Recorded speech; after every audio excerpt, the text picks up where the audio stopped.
we can expect in the weeks ahead.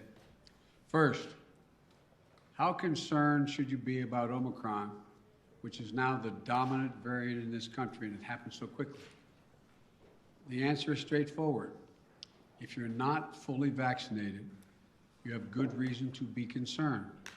You're at a high risk of getting sick. And if you get sick, you're likely to spread it to others, including friends and family. The unvaccinated have a significantly higher risk of ending up in a hospital or even dying. Almost everyone who has died from COVID-19 in the past many months has been unvaccinated. Unvaccinated. But if you're among the majority of Americans who are fully vaccinated, and especially if you've gotten the booster shot, that third shot, you have much less reason to worry. You have a high degree of protection against severe illness.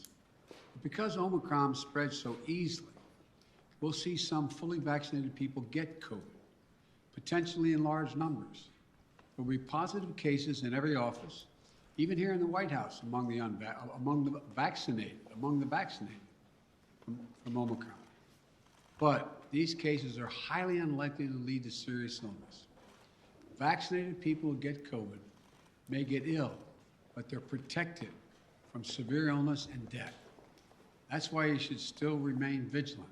According to our doctors, even if you're fully vaccinated, you should wear a mask when indoors and in public settings.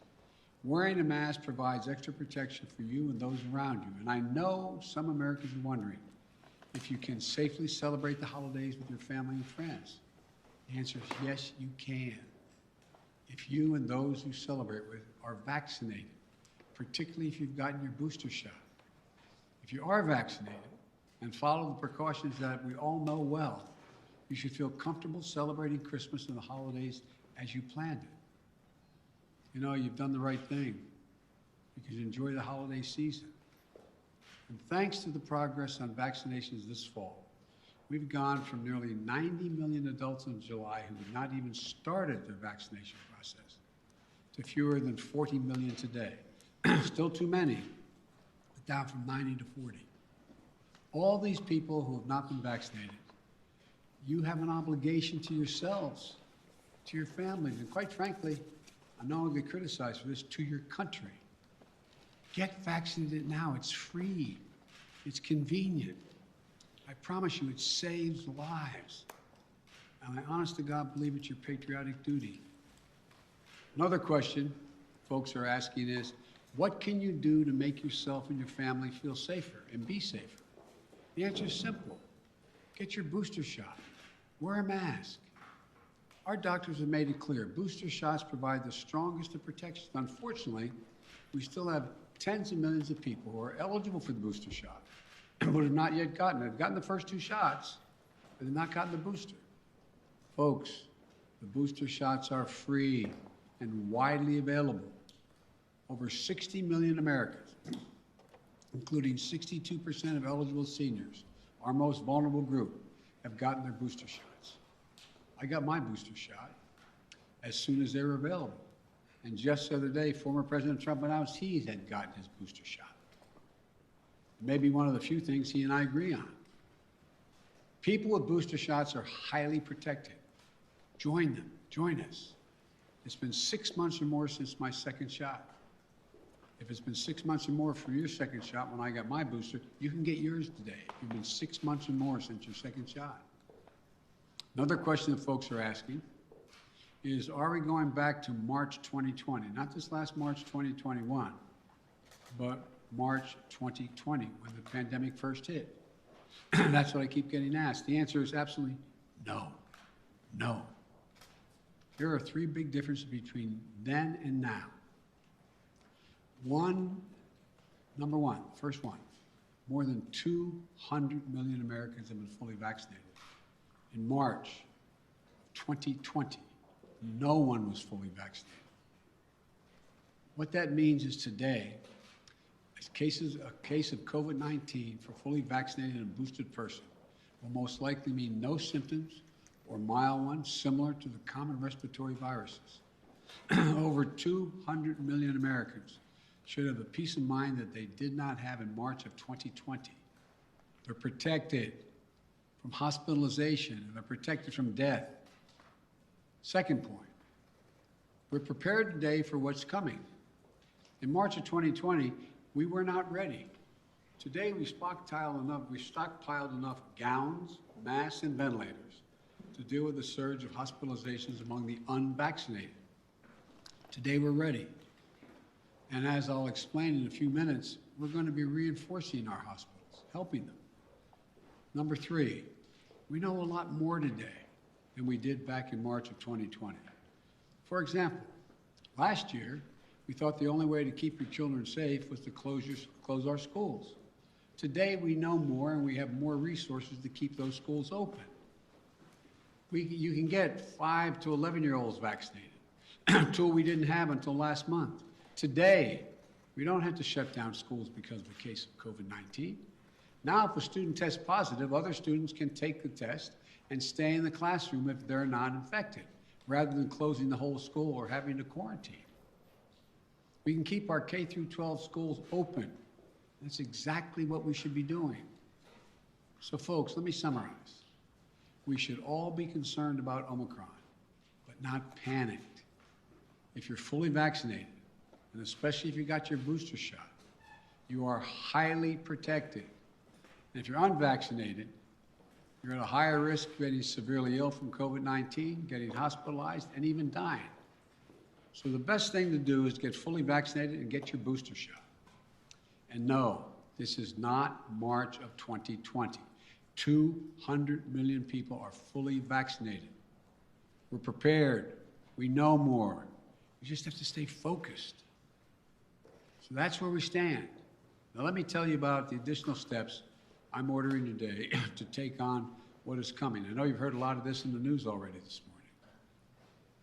3 weeks ago, I laid out a COVID-19 action plan for this winter that prepared us for this moment. Today, we're making the plan even stronger. First, we're setting up our vaccination and booster efforts. We're stepping it up significantly. In the past 2 weeks, we've seen the highest vaccination rates since last spring. And we aren't as vaccinated as a country as we should be, though. That's why we have added 10,000 new vaccination sites on top of the 80,000 sites that we already had in place. And even more will open in January. I know there's some parts of this country where people are very eager to get their booster, where it's harder to get an appointment, So starting this week, I'll be deploying hundreds more vaccinators and more sites to help get the booster shots in people's arms. I've ordered FEMA, the Federal Emergency Management Agency, to stand up new pop-up vaccination clinics all across the country where you can get that booster shot.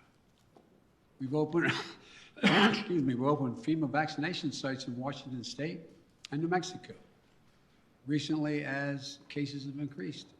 And today, I'm directing FEMA to stand up new sites in areas where there is a high demand.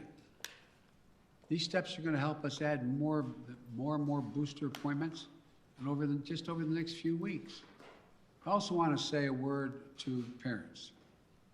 If your children are not vaccinated, please get them vaccinated.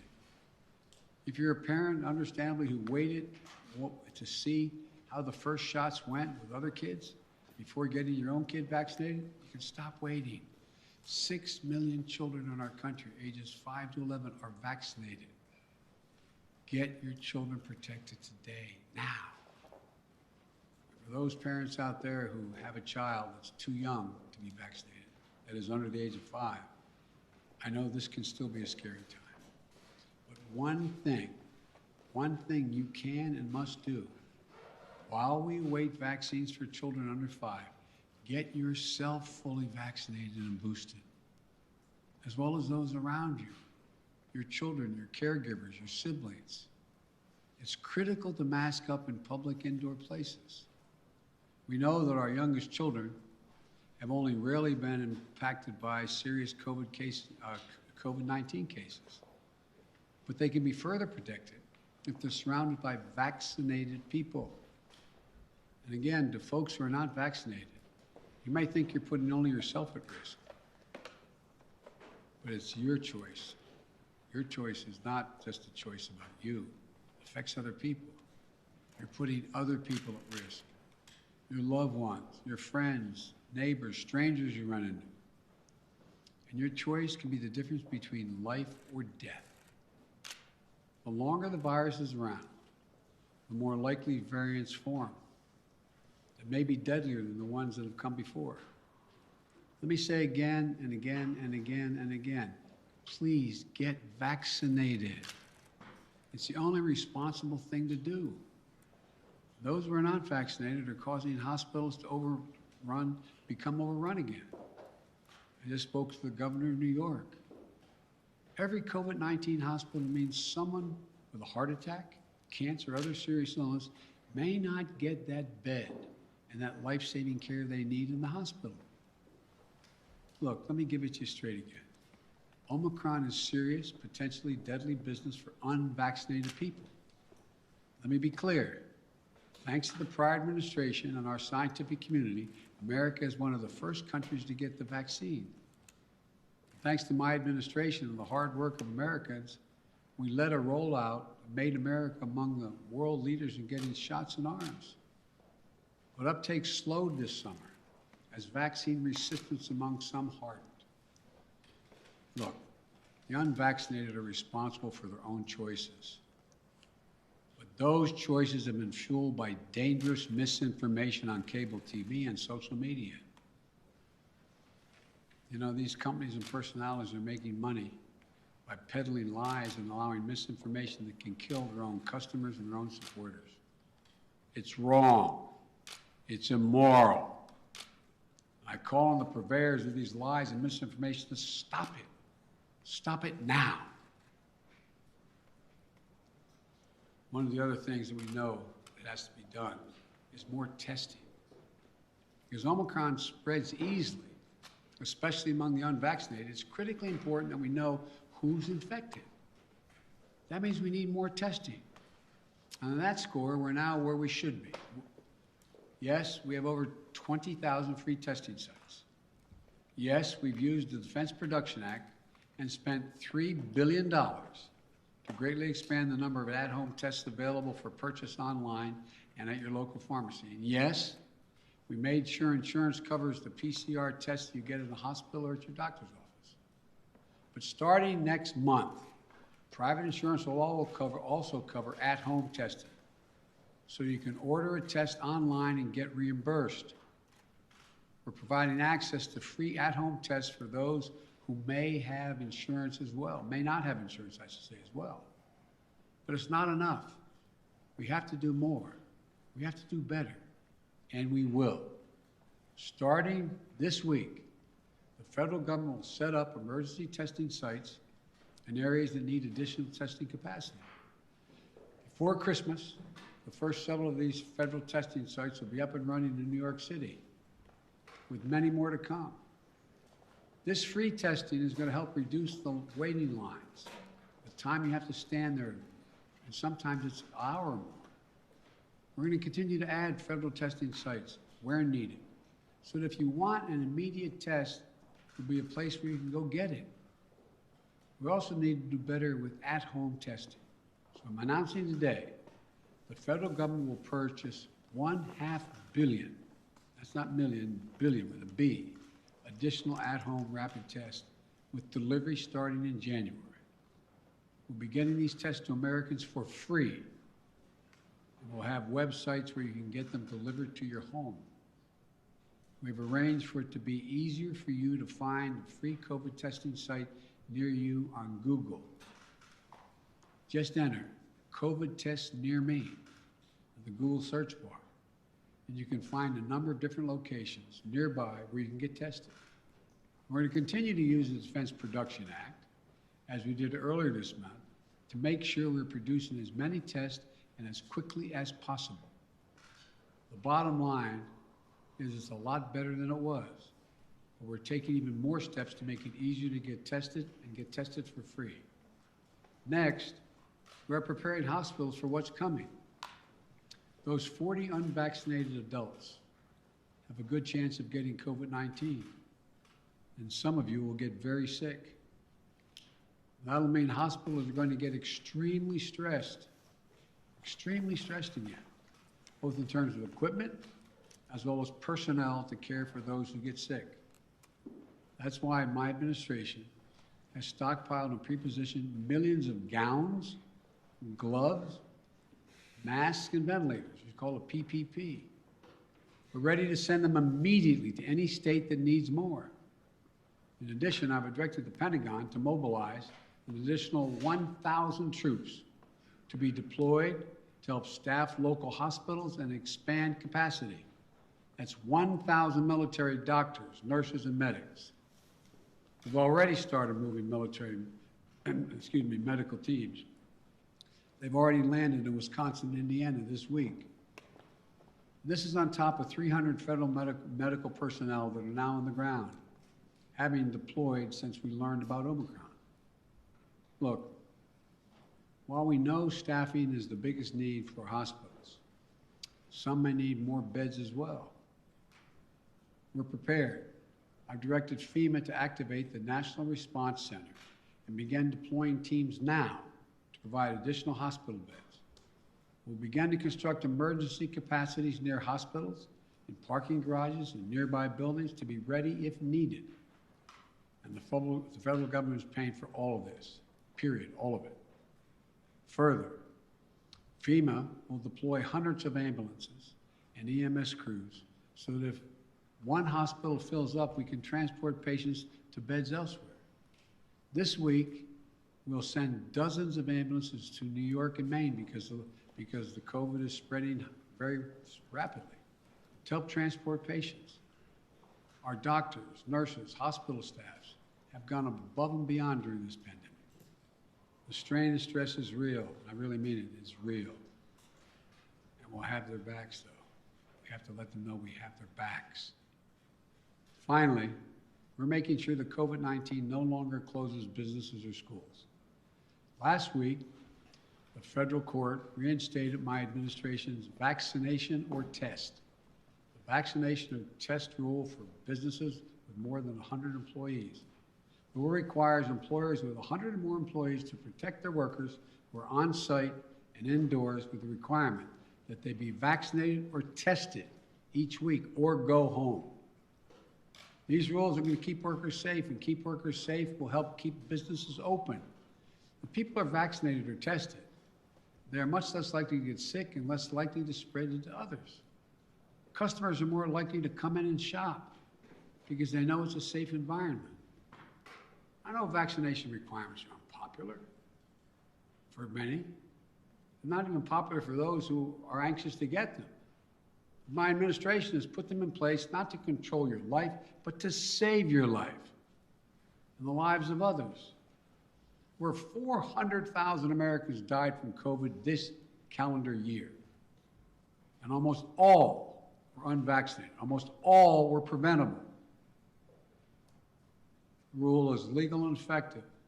It's going to save thousands of American lives. We must also keep our K-12 schools open. Look, the science is clear and overwhelming. We know how to keep our kids safe from COVID-19 in school.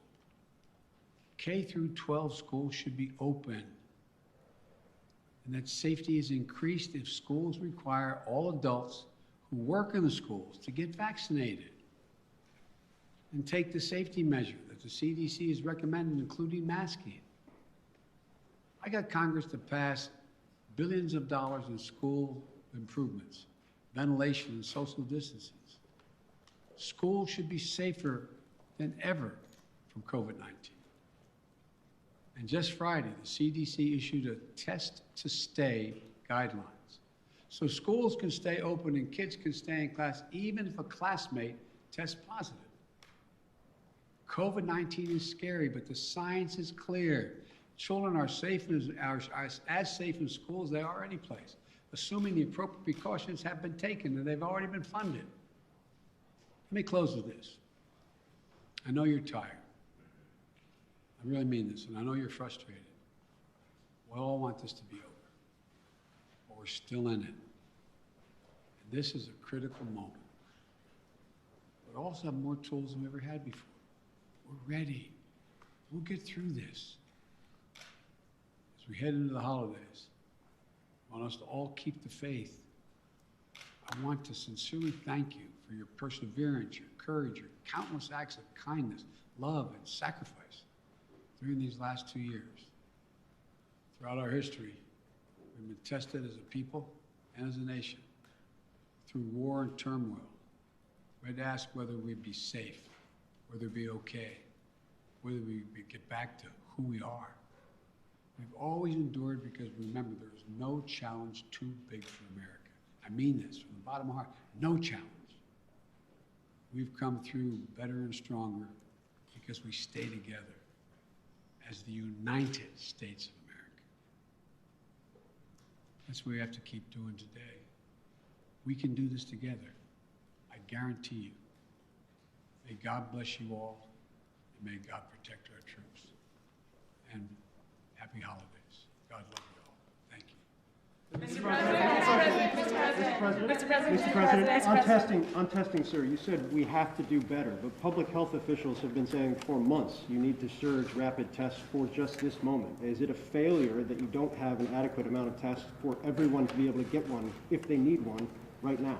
No, it's not, because COVID is spreading so rapidly. If you notice, it just happened almost overnight, just in the last month. What's your message? Mr. President. So, no, it's not a failure. But the alarm bell went off. I don't think anybody anticipated that this was going to be as rapidly spreading as it did. And so the question is, we had a lot of people who have access to tests, who could order them, could have their insurance pay for them, et cetera. But it also, and all of a sudden, it was like everybody rushed to the counter. It was a big, big rush. And I knew that was coming, so what I tried to do is meet with the companies and use the Defense Production Act to get 500 million more tests and figure out how to get them to their homes, get them on the shelves in the store. I mean, so that's what it's all about. Yes. Mr. President, what's your message to Americans who are trying to get tested now and who are not able to get tested and who are wondering what took so long to ramp up testing? Come on, what took so long? That's what I'm hearing that from people who are trying to get tested now before the holidays. Well, what took so long, it didn't take long at all. What happened was the Omicron virus spread even more rapidly than anybody thought. If I had told you 4 weeks ago that this would spread by a day-to-day basis, it would spread by 50, 100%, 200%, 500%. I think you would have looked at me and said, Biden, what are you drinking? But that's what it did. Now, we don't know what's going to happen from here. It looks there's some evidence that in South Africa, where a lot of this started, that it's dropping off quickly, too. We don't know. But I do know that we're not going to be in a position, like I said, when we were having a problem with masks and gowns and the like. I said, I promise you. Remember the criticism? I got questions from some of you. Why are you still paying for all these masks and gowns? Why are you stockpiling this? Because we don't know. Turns out we're going to need it. In the back, and then... Does it work, sir? And will you reverse the travel ban now that Omicron is so prevalent here in the U.S.? I'm considering reversing. I'm going to talk with my team in the next couple of days. Look, remember why I said we put the travel ban on, is to see how much time we had before it hit here so we could begin to decide what we needed by looking at what's happening in other countries. But we're past that now. And so it's something that is being raised with me by the docs, and I'll have an answer for that soon. Mr. President, you talk often about the importance of keeping your word of trust. Do you believe Senator Manchin kept his word to you? And how do you rebuild trust with progressives in your party to advance your legislation now? You know, I told you before, you've heard me say this before, some people think maybe I'm not Irish because I don't hold a grudge. Look, I want to get things done. I still think there's a possibility of getting Build Back Better done. What I don't want to do is get into, and Joe went on TV today, and I don't know whether it's TV or not, I'm told he was speaking to the Liberal caucus in the House and said, Joe Biden didn't mislead you, I misled him. And so look, I'm not looking for, let me say something. You saw what happened yesterday. All the talk about how my Build Back Better plan was going to increase inflation, going to cause these debts and all the like. What happened? Goldman Sachs and others said, if we don't pass Build Back Better, we're in trouble because it's going to grow the economy. Without it, we're not going to grow. And what happened? Stock prices went way down. It took a real dip. If you take a look, everybody thinks because I quoted 17 Nobel laureates saying this is going to help inflation. Think about it in terms of you're a hard-working person and you're making 60 grand if you're alone, or your mom are just on her own, or if you're making 80 grand, mom and dad 90 grand like a lot of people do, and you're worried about inflation, you should be worried about it because it's a devastating thing for people who are working class and middle class folks. It really hurts. Where is most of the cost now? The cost is finding in gasoline, even though I was able to bring it down 12 cents a gallon, will come down more, I believe. We talked about what the cost in food prices going up, et cetera. But look what's in Build Back Better. Child care. You can reduce it by up to 70%. That'll be the difference between 20 million women who aren't back in the workforce being able to go back if you pass it. We're talking about health care, insulin. In a situation, we got 200,000 kids with type 1 diabetes. You know what it's costing? It cost somewhere between 10 cents and $10 to come up with the formula, okay? A while ago, right? You know what it's costing on average? $560, $640 a month, up to $1,000 a month. What do you do if you're a mom and a dad working with minimum wage, busting your neck? You look at your kid, and you know if you don't get that vaccine for him, if you don't get that drug for him, if you don't get be able to take that, what happens? They're likely to go in a coma, maybe die. Not only do you put the kid's life at stake, you strip away all the dignity of a parent looking at their child.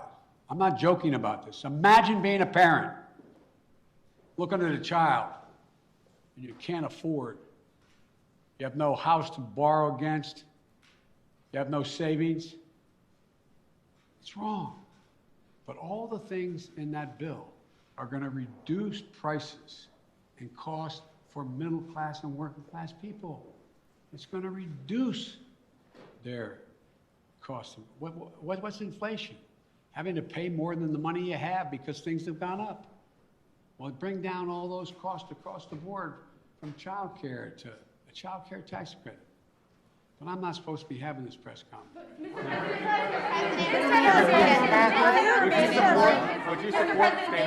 Mr. President, did Senator Manchin break his commitment to you? When you announced the framework, the White House says that all 50 senators were believed to get behind it, all 50 Democratic senators. So did Senator Manchin break his commitment to you? Senator Manchin and I are going to get something done. Thank you. Are you still carrying the card with the contacts on it? Sir, do you still have the card with the deaths? Ukraine, sir.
have stability in our classrooms. But short of that, we're going to have to take more conservative approaches.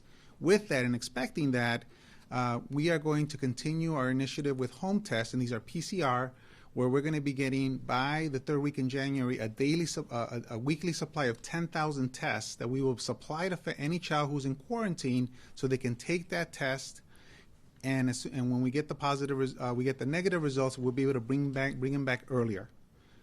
Para nuestras familias, quiero que sepan esto, porque ahorita como casos están subiendo, cuando miramos que tenemos casos en escuelas, en comunidades donde el porcentaje de familias que no están vacunadas y que están subiendo muchos casos, vamos a tener más niños que vamos a tener que sacarlos de los salones para que aprendan remote en la casa. No quiero hacer eso como un padre, yo sé que eso es muy difícil para nuestras familias, pero tengo que hacer eso para proteger nuestras escuelas. Pero para enero vamos a tener más exámenes de la casa que vamos a dar a todas las familias que puede usar ese examen para que si su niño tiene un resultado que es negativo, podemos regresar a su niño más pronto. So again, we're going to use these home tests as a strategy to get through the surge in the month of January as we're quarantining more children so they can return earlier. And again, parents, I know this is difficult. As a father of 2 children in CPS, I know how difficult it is when your children get quarantined, but we have to protect our staff. We have to protect our schools.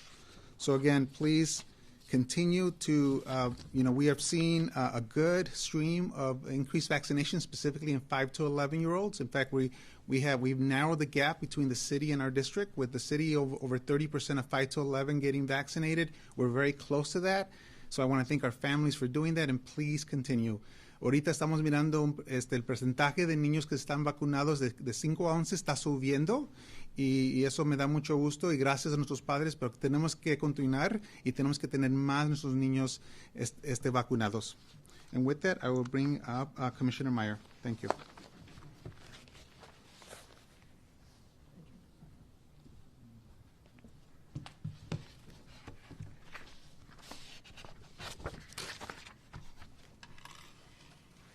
Thank you, Pedro. Thank you, Mayor. Good afternoon. My name is Ken Meyer, and I'm the Commissioner for the Chicago Department of Business Affairs and Consumer Protection. I want to thank the business community for their continuing to adapt during this pandemic. I have seen incredible collaboration as we work towards ending the pandemic. My department's core mission is to support businesses and protect consumers, especially during these difficult times. COVID-19 impacts our economy, no doubt. And we all know the COVID-19 vaccination is the key to a post-pandemic life.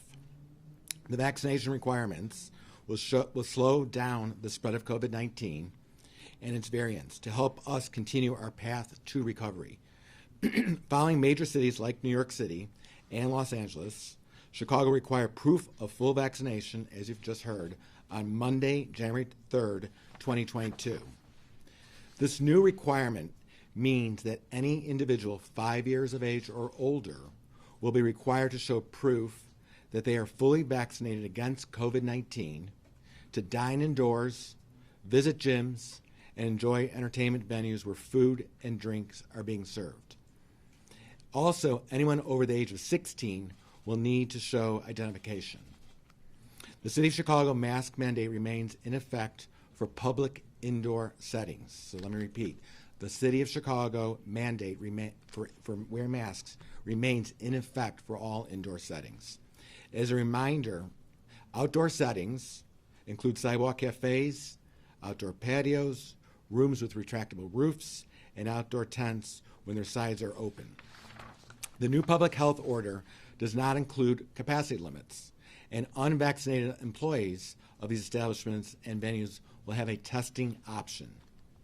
The following are exemptions to the vaccine requirements: houses of worship, grocery stores.